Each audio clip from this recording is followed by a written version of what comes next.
Assalamualaikum warahmatullahi wabarakatuh. Madayaw, umayong adlaw kaninyong tanan. Magandang araw sa inyo lahat. I joined the Philippine National Police Academy and the family and friends of the PNPA Sinaglawin class of 2025.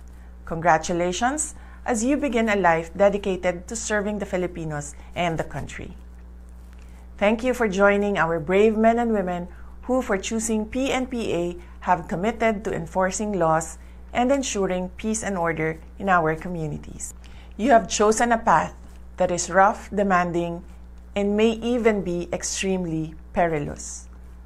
But this is the right path for you to meaningfully serve the country and demonstrate a sense of patriotism that is profoundly rooted on what is right for the Filipinos and the Philippines.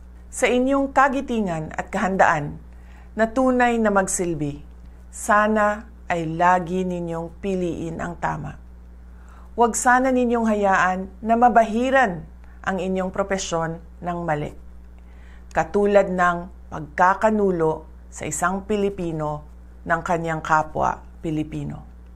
Walang kapatawaran ang pagsuko at pagpapakulong sa mga dayuhan ng isang Pilipinong naglingkod ng tapat sa ating bayan.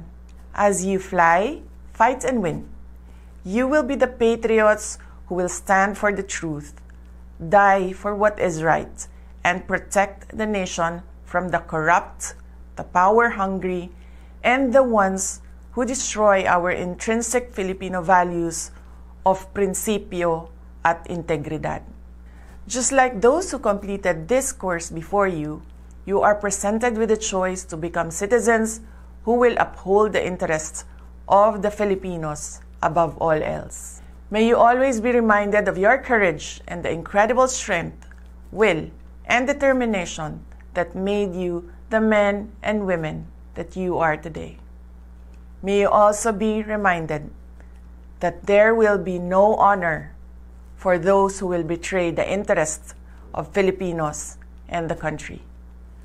Ang lahat ng ating ginagawa ay para sa Diyos, sa bayan, at sa bawat pamilyang Pilipino. Syukran.